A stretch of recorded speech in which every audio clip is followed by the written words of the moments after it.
కేసీఆర్ అధ్యక్షతన బీఆర్ఎస్ ముఖ్య నేతల సమావేశం కొనసాగుతోంది. ఎర్రవల్లి ఫామ్ హౌస్లో బీఆర్ఎస్ ముఖ్య నేతలు భేటీ అయ్యారు. పార్టీ బలోపేతం, సభ్యత్వం, ఇన్ఛార్జీల నియామకంపై చర్చిస్తున్నారు. కేసీఆర్ సమావేశానికి మొత్తం 23 మందికి ఆహ్వానం అందింది.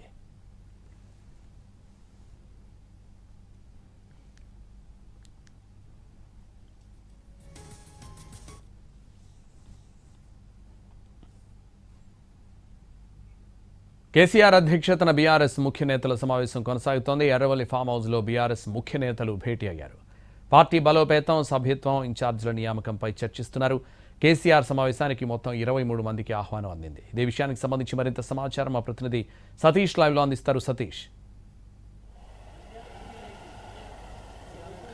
ఎస్ సంతోష్, దాదాపు 4 గంటలుగా ఎర్రవెల్లిలోని కేసీఆర్ నివాసంలో సమావేశం కొనసాగుతుంది. ఆయన అధ్యక్షతన జరిగేటటువంటి ఈ సమావేశానికి 23 మంది మాత్రమే ఆహ్వానం అందింది. ఆహ్వానం అందినటువంటి వాళ్ళందరూ కూడా వచ్చారు.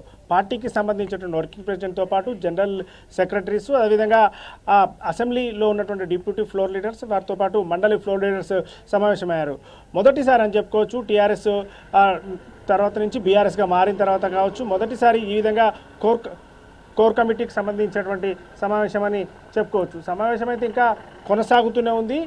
మరికొద్దిసేపట్లో మరొక 15 నుంచి 20 నిమిషాల్లో సమావేశం ముగిసేటటువంటి అవకాశం ఉంది. సమావేశంలో చాలా కీలకమైనటువంటి నిర్ణయాలు తీసుకోబోతున్నారు. నిర్ణయాల ప్రకటన కూడా ఉంటుందని పార్టీ వర్గాలు చెప్తున్నాయి. దీంట్లో కేసీఆర్ జరిగినటువంటి సమావేశంలో ఉన్నటువంటి నేతలతో చాలా కీలకమైన సూచనలు కూడా చేశారు. దాంట్లో ప్రధానంగా ఆ పార్టీ సభ్యత్వానికి సంబంధించినటువంటి విషయంలో సభ్యత్వం ఇప్పటి వరకు బీఆర్ఎస్గా ఏర్పడిన తర్వాత సభ్యత్వం నమోదు ప్రక్రియ కొనసాగలేదు. అయితే గతంలో ఉన్నటువంటి టీఆర్ఎస్ పార్టీ ఉన్నటువంటి సమయంలోనే ఉన్న సభ్యత్వాన్ని కొనసాగిస్తున్నారు. అయితే ఇప్పుడు ఎక్కువ సంఖ్యగా చూపించడం కోసం సభ్యత్వాలను పెంచకూడదు, రాశి కంటే వాసి ముఖ్యమని చెప్పినటువంటి కేసీఆర్ ఈసారి పకడ్బందీగా అంటే గ్రామ స్థాయిలో ఖచ్చితంగా పార్టీకి సపోర్ట్గా ఉండేటటువంటి వాళ్ళు, అదేవిధంగా క్రియాశీలక సభ్యులుగా ఉండేటటువంటి వాళ్ళు, పార్టీని బలోపేతానికి ఉపయోగపడే వాళ్లకు మాత్రమే సభ్యత్వాలు ఇవ్వాలని చెప్పి కూడా నిర్ణయం తీసుకున్నారు. దాంట్లో ప్రధానంగా ఈ సభ్యత్వాలకు సంబంధించి రాష్ట్ర పార్టీ నుంచే ప్రత్యేకమైనటువంటి ఒక ఇన్ఛార్జ్ నియామకం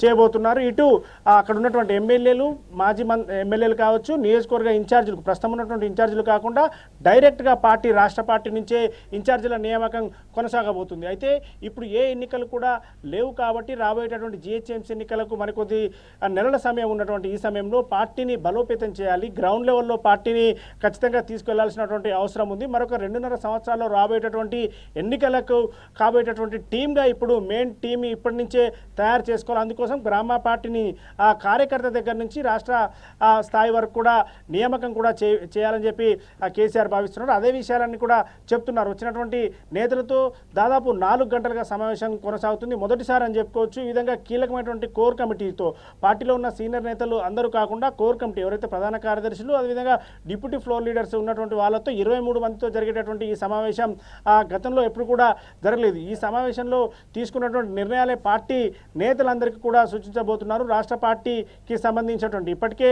మొత్తం గ్రామ స్థాయిలో ఉన్నటువంటి అన్ని కమిటీలన్నీ కూడా రద్దు చేశారు. ఏదైతే ఆ కమిటీలకు సంబంధించి ఏర్పాటు చేయకపోయినప్పుడు కూడా కొన్ని చోట్ల పాత కమిటీలను కొనసాగిస్తూ అక్కడ ఉన్నటువంటి ఎమ్మెల్యేలు కూడా కొన్ని కమిటీలు ఉన్నాయి కాబట్టి ఆ కమిటీలు పూర్తిగా రద్దు చేశారు. మరికొద్ది సేపట్లో సమావేశం ముగియబోతుంది. కీలక నిర్ణయం అయితే తీసుకోబోతున్నారు. సభ్యత్వాలు ఎప్పటి నుంచి చేయబోతున్నారు, అదేవిధంగా ఇన్ఛార్జీల నియామకం ఎలా ఉండబోతున్నది కూడా మరికొద్దిసేపట్లో చెప్పబోతున్నారు. Santosh. Right, thank you Satish.